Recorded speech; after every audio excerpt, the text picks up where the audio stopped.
today's the last day of Christmas. My heart, I'm so sad.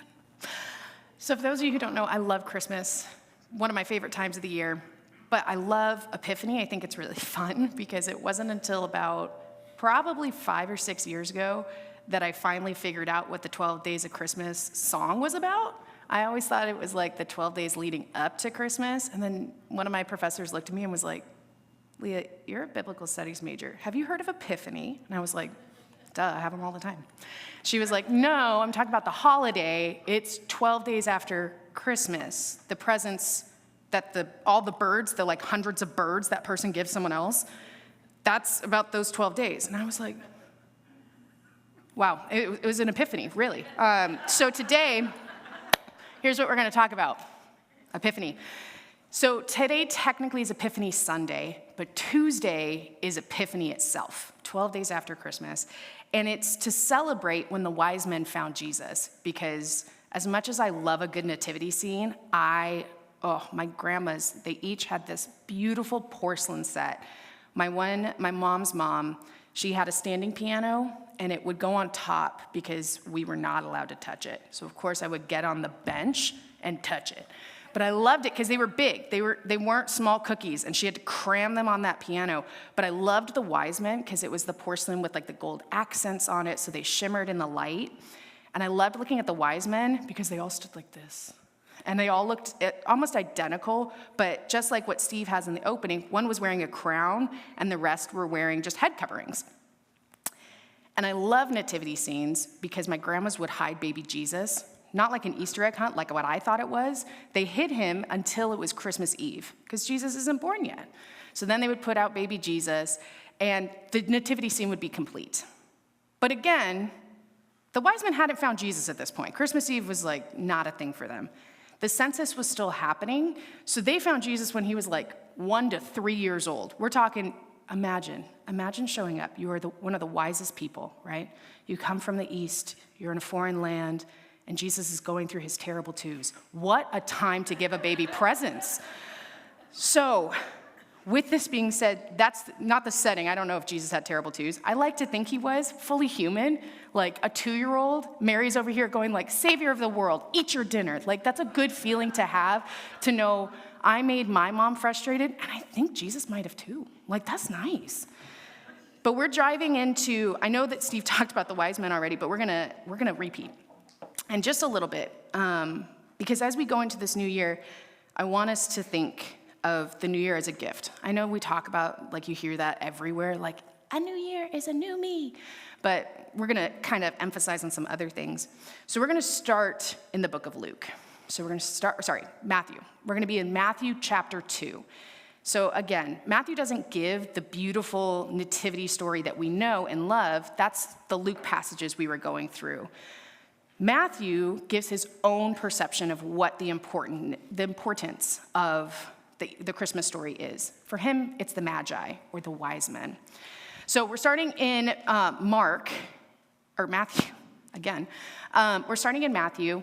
Unfortunately, when I put these slides in, my Bible gateway is set to NIV, so it's probably gonna look funky compared to what you're reading in the Bibles, but that's okay, same Bible. So here's what it says. After they had heard the king, they went out on their way. And the star they had seen when it rose went ahead of them until it stopped over the place where the child was. When they saw the star, they were overjoyed. On coming to the house, they saw the child with his mother, and they bowed down and worshiped him. Then they opened their treasures and presented him with gifts of gold, frankincense, and myrrh. And they had been warned in a dream not to go back to Herod. They returned to their country by another route. Let's pray. Gracious and holy God, we not only welcome you here, but Lord, we welcome you into our coming year. Lord, may we look for you the way the wise men looked for Jesus. Looking for you in places we have confidence you're in, but Lord, finding you in places that are unexpected. Lord, I pray that as we start a new year, we keep our focus on the same light and follow that same star. Lord, speak through me, and may my words be a form of worship to you. Amen. So we read in Matthew I'm just giving you a snippet because I like to think of this as a two-part sermon. I'm giving you the first part, and don't worry, we're going to get the second one. But this first part, we heard about Herod. Herod's horrible. Herod's the worst. Herod is the new Pharaoh. He's just trying to get rid of babies that he thinks are going to take his power away from him. So there's a panic. I mean, Mary and Joseph have the exact age and gender that this king is looking for, and this isn't even their hometown. They're just here to be counted. So they not only are having to raise the hope of the world, but they're also having to be cautious and be conscientious of who they're taking their baby around. And so the reason I'm starting with these wise men is we talk about them showing up and we talk about the gifts, but the thing I love about Matthew, he is known as one of my favorite theologians. He talks about Matthew as a treasure hunt. Matthew throws in so many glimpses into Old Testament passages. He throws you back to the Hebrew Bible constantly. And if you're sitting there going, I wonder if that means something deeper, there's a very strong chance it does. He references like Isaiah, Micah, he goes into so many prophets and then we'll hint at like the Psalms. But if we don't fully know what we're looking for and it's not put in its standalone stanza, we can just, as modern readers, glimpse over it. Because we don't know the Hebrew Bible the way our ancient readers were getting it. So in just our little verses alone, we have covered Micah and Isaiah without even realizing it. Micah promised that, here we go, the Messiah will be in Bethlehem. He's not from Bethlehem. We never hear about Jesus in Bethlehem basically until he's an adult. He is there when he's born and then goes back to Nazareth. Bethlehem, it's because Jesus was meant to fulfill this prophecy. This wasn't by accident. The census brought him to where he needed to be. And the wise men are from the east. The east is like, when we're talking about ancient writers, this mythical place. The east, it's scary, it's unknown. The Garden of Eden, Adam and Eve are banished to the east, which means the west is where hope is living, where Eden is sitting.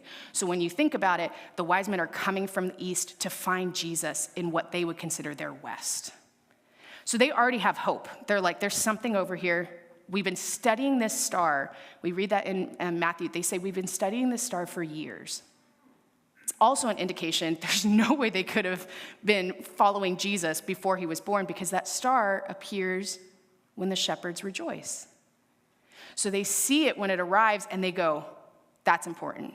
That's a cosmic shift that needs to be noted. And so they start out on their journey to find where this star is going to land. And when they get there, they're wise men, which means they usually have political power, not just, like we say kings because we don't fully have a concept of who these people were. Again, we don't know if there's three. There could have been quite a few. Because when we read the beginning of Matthew, it talks about the fact that not only did the wise men showing up concern Herod, it caused a kerfluffle in Bethlehem. I don't think 3 people would throw an entire city off. So in my idea, there's at least a dozen or more.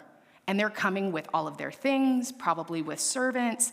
They come with a caravan and 3 gifts. And they just need to find the baby. So once they get to Herod, Herod's again freaking out, losing his mind. And so he says, let me know when you find the baby. I will come too with my own gifts. I bet you Herod's a terrible gift giver. And so the wise men are like, jot that down, okay? And so they set off looking.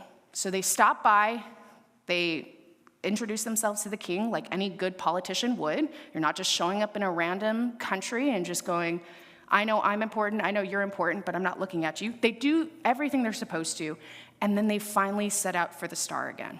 And it comes over to the house where Jesus is staying. He's not in a manger anymore, don't worry. So he gets there, and again it says, the child is with his mother. If you have ever seen a 2-year-old, and I know 99% of you have, because you've seen the Lecky twins, they love their mom and dad. Big, big fans. I don't know if you guys saw them on Christmas Eve. If they weren't running around in puddles, they were attached to EJ or trying to find Kendall. That's what Jesus was doing. He's looking for his mom. He's like, there are men at the door. I know none of them. A baby doesn't want to interact with people they don't know. So Jesus, I like to think, someone described it to me as like, think of a 2-year-old that's shy but wants to know what's happening. So they're not hiding behind their parents. They're on their parents in their secure spot, but they're looking and they're capturing everything. And I can only imagine when the wise men show up with their gifts, it's that moment of going, oh my gosh, it's not just a miracle of great proportions. Like they're not showing up and there's this hidden king behind a curtain going, ta-da! A precious baby who is growing and learning, and that's who they've come to. Because again, they just know there's a king that they're supposed to find. What an unexpected surprise to find a baby. And I bet they felt very foolish when they were like, well, Mary, here's our gifts. Good thing they didn't make noise, but they give 3 gifts: gold, frankincense, and myrrh. And that's what I really want to emphasize today, is the gifts. The people are cool, love that. But Matthew is really trying to get us to understand a prophecy is being fulfilled, the promise that the Messiah will come with gold and frankincense. The myrrh is a surprise. Gold is a gift you give to royalty. That's beautiful, very expensive, not cheap. You bring a baby who is probably middle class at most, a thing of gold. That's a big deal. Gold is given to honor a king. Then we get to frankincense. If you were here when I preached in December, I talked about how Zechariah was at the altar of incense. So they bring coals from outside from the sacrifice, they bring it in to please the Lord, but there's also just incense always burning inside. One of the very common ones is frankincense. Frankincense was known to please the Lord. This is to represent Jesus' deity. He is not just any baby. He is the Son of God, and he is to be worshiped as so. And so that is what's promised to us in the prophets, is the gifts of gold and frankincense. But Matthew adds myrrh. Myrrh is the embalming that is used when you are preparing a body for burial. What a terrifying gift to get as a mother of a 2-year-old. Thank you for the gold, thank you for the frankincense. My baby is 2, and you are giving me embalming fluids. I'm okay, I'm not a mom, but that's terrifying. So this is to represent the sacrifice that Jesus would ultimately have for us. I doubt that Jesus at 2 years old was like, yep, I'm gonna need that soon. Absolutely. But he is sitting here going, we know, as spoiler alerts for the future, we know that he'll need it. Because not only is he gonna rise again, he has to die first. And that represents his humanity. So in just a quick sentence, again, we have 12 verses of the wise people. That's it. And we create Christmas cards out of them. 12 verses to represent Jesus' kinghood, his holiness, and his human sacrifice. I love this idea that the gifts weren't by accident. I know as a kid, I was sitting there going, that's a really lame gift. If I ever receive that, I will be sad. As an adult, I'm like, I'll take the first one, no questions asked, absolutely. But I like to think of it from the perspective of Mary. Mary is receiving these things knowing who her son is. Her husband knows who their son is. They're very aware, not only is Jesus special, he is one of a kind. I mean, again, I'm not a parent, but most parents think their kids are one of a kind. You're like, wow, I love that kid. But they also recognize that there is a level of surrender they have to give for their son that at 2 years old, I can only imagine kind of the ache that's in their heart. And the thing I love is that it says that Mary treasures this. And I love the idea that Mary is still, from the moment that Gabriel comes to her and tells her what's going to happen, to the moment the wise men show up years later, she is still treasuring moments in her heart and going, this is important. I can't tell you why, can't tell you how, but I know that the Lord is reminding me, this child is not my own. So with the gifts, we are told from the jump, this probably won't end in a happy way. He doesn't show up in blazes of glory. He showed up in a manger. He received a gift that reminds us he's not going to last forever, but we don't know what that means. And that's kind of a bummer.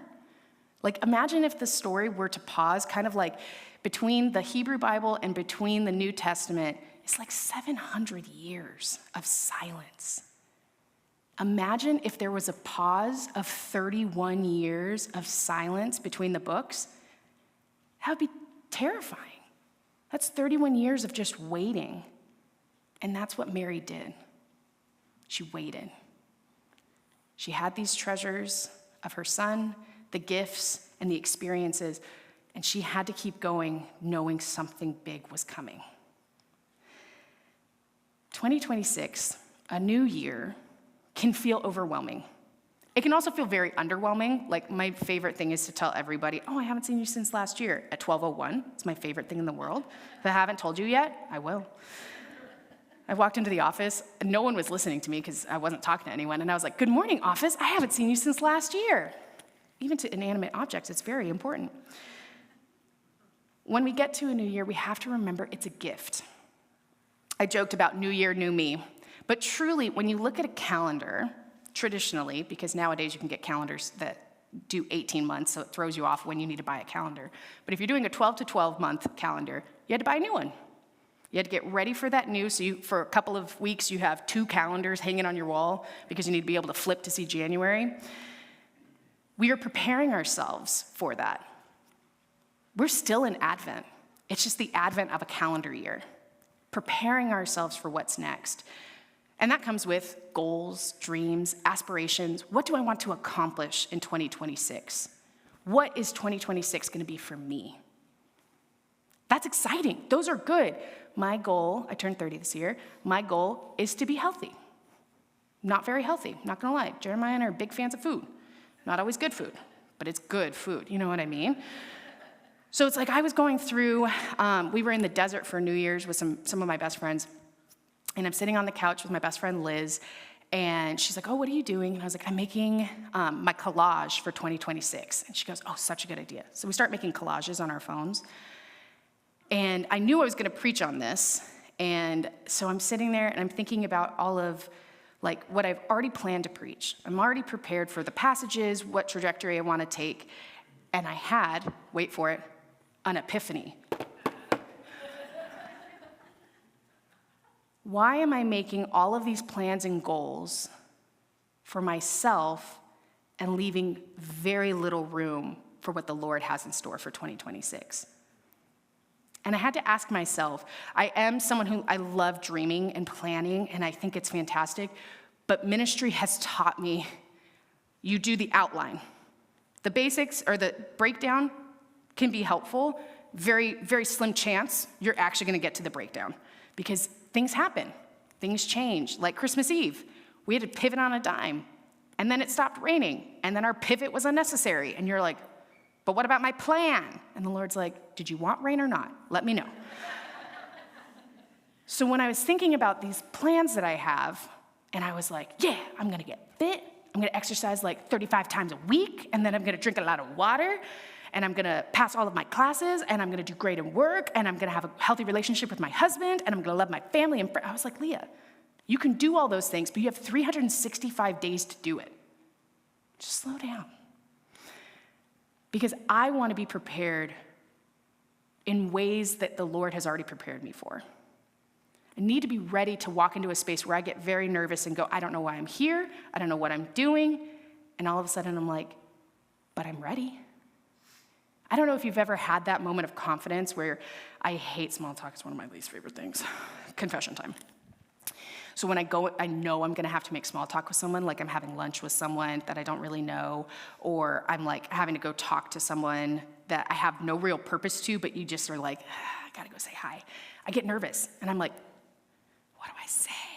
What do I do?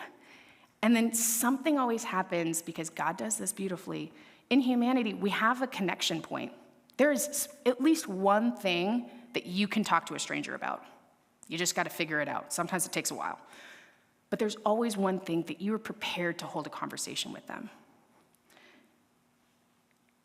That's part one of the sermon. Part two. We're in Mark now. Now I'm going to say it the opposite. Kept saying Mark. We were in Matthew. Now we're in Mark. Now I'm going to say Matthew. We're in Mark. We're in chapter 16. If anyone, this spoiler alert, Jesus is dead. Oh, Leah, I know. But we're at the good part. We're at the spoiler alert part that feels really good. We're coming from Mary panicking about I got a 2-year-old to keep alive, to now she is grieving the murder of her son. He's gone. He has been wrapped in cloth, and he's not lying in a manger, he's lying in a tomb. And within that cloth is myrrh to prepare his body for embalming. She has officially used all 3 gifts for her son, and he's gone. So that's when we get to Mark. And it says, when the Sabbath was over, Mary Magdalene, Mary the mother of James, and Salome brought spices so that they might go to anoint Jesus' body. Very early the first day of the week, just after sunrise, they were on their way to the tomb, and they asked each other, who will roll the stone away from the entrance of the tomb? Maybe not. Okay. There we go. But when they looked up, they saw that the stone, which was very large, had already been rolled away, and they entered the tomb. They saw a young man dressed in white robes sitting on the right side, and they were alarmed. Don't be alarmed, he said. You are looking for Jesus, the Nazarene, who was crucified. He has risen. He is not here. See the place where they laid him? But go, tell his disciples and Peter, he is going ahead of you into Galilee. There you will see him, just as he told you. Trembling and bewildered, the women went out and fled from the tomb. They said nothing to anyone because they were afraid. To me, this is beautiful. First of all, this is where traditionally, in the scrolls, Mark ends. He ends right there. We have some passages that we have in our Bible that kind of finish up Mark and polish it off. But traditionally, in the original scrolls we find, that's where Mark's story ends. With anticipation. Again, we have 3 other gospels to figure out what happens next. But in Mark, he kind of left his readers hanging. And some people might think, and this is totally acceptable, well, what am I supposed to do with that? What the heck? But if we come at it from Leah's 2026 brand new year perspective, think of the potential of what's going to happen next. Because the problem has been solved. Jesus has risen. So it's no longer an issue of, oh my gosh, okay, God said something big is going to happen, and my son is dead. But now Mary is going to be getting the news, he's alive. She wasn't expecting that part 2, just like I don't know if you were expecting a part 2. This anticipation of, wait a second, there wasn't supposed to be another half to this. That was the whole thing. I was supposed to be left in confusion. But sometimes if we take a step back from our confusion, we feel hope. Because it's scary to be confused. Most humans do not like being unattached from everything. We like to at least get a glimpse into what are the expectations for me, for everyone around me, what's the plan, at least by the time you show up. There are people that are really good at just being okay with stuff, and I love you. Your girl's not good at that. I truly sit there sometimes and go, do I even show up? Because I don't know what's going on. I don't know how to show up. I'm not really worried about my clothes, but there are times where you're like, is this a fancy soiree? Or can I show up in jeans and a t-shirt? I don't want to be disrespectful, but I also don't want to be lame. So for me, when the women show up, it's also that panic of they knew what to expect when they got to the tomb. They've probably done this before, not for their rabbi, but they've done this before, preparing a body for traditional burial. And they show up and they find out they're wearing khakis and a dress shirt to a pool party. And they're like, I'm sorry, what? Again, to me, Mary, the mother of Jesus, is not there. But imagine hearing this story, like hearing that she knew her son was going to be cared for today. His body was going to be tended to. And to find out it's gone, but because he's alive, why don't we go into 2026 like that? Sometimes I feel like I go through my motions in believing that Jesus is always with me. Yes, I know that. I know that to be true, but I make plans just in case, just to be prepared. And I never end up using those just in case plans. I know God wants me to be healthier because my body does not like the way that I've been treating it lately. So I know that God's not going to be like, no, Leah, McDonald's for the rest of your life. But I also am aware that there are going to be moments in my life this month, year, where I'm still going to get McDonald's because I love it so much. And God's not going to be disappointed with me. But it is up to me to actively make the decisions to care for the body God has given me. I got one of them. To care for it is not only a gift to my body, but it's telling God, I am treasuring the gift you have given me. I am caring for the gift you have given me. Again, I'm talking about myself a lot, but think about your 2026 goals. What are you hoping to do this year? Maybe it's you want to go visit a place you've never been, see family you haven't seen in a long time. You have goals and aspirations and dreams. The Lord is asking to be invited into those. Because maybe I get to meet my newborn niece this week. Maybe when I get to Ohio, I'm really excited for the snow and to see her. I might just hate the snow. And I'm probably not going to get a lot of sleep because she's a newborn baby and the house is small. But that doesn't delineate the fact that I am excited for the journey and what God has prepared for these next few days. I get to spend time with my sister-in-law and my brother-in-law, who I love. I get to see my other niece, Iris, who I adore. And I get to meet this little baby who is not only starting 2026, she only got a month and a half of 25. Like, she is brand spanking new. So my prayers for her is that 2026 not only is a year of health and growth, she's going to start walking this year. By Christmas, she's probably going to be babbling with her sister. That I can see all of my hopes and dreams are great, but I'm so excited to see how the Lord presents my opportunities to show up for others. We're finishing up Bethlehem Neighborhood today. This is the conclusion of our Advent series. And we've been talking for the last few weeks about how do we care for our neighbors? How do we show up in West LA, Palms, the way that Mary and Joseph showed up to Bethlehem? How can we care for others and care for our neighbors? I'm excited. I'm overjoyed. But the prayer I have most of all, along with my laundry list, is that at the forefront of my mind, I remember the phrase that death is defeated. Kind of like what Matthew did when he was telling the story of the magi. I talked about all these little hidden meanings that he has in just a quick phrase. One sentence could pull us back to 2 different books of the Hebrew Bible. So when I say death is defeated, it's not just a hooray, it's everything that came before that statement. Everything that was promised in the prophets, everything we saw through Moses and Abraham. We saw the experience of Adam, Eve, Cain, and Abel. All of that comes and fits into this 3-sentence phrase. We didn't just walk into 2026 and go, fresh start. We're not Lily. She's walking into 2026 very brand new. We come with years of experience, things happening to us, things that we've done, and that has shaped us into the person we are today. But the exciting thing is, whether that's things we are excited about or a little nervous to state, what's up ahead is one fact, that Jesus is walking alongside us because he has risen. When we make our plans, and I hope you all go home and make your little collages for 2026, very cute. Pinterest makes it very easy these days. I want you to remember that statement.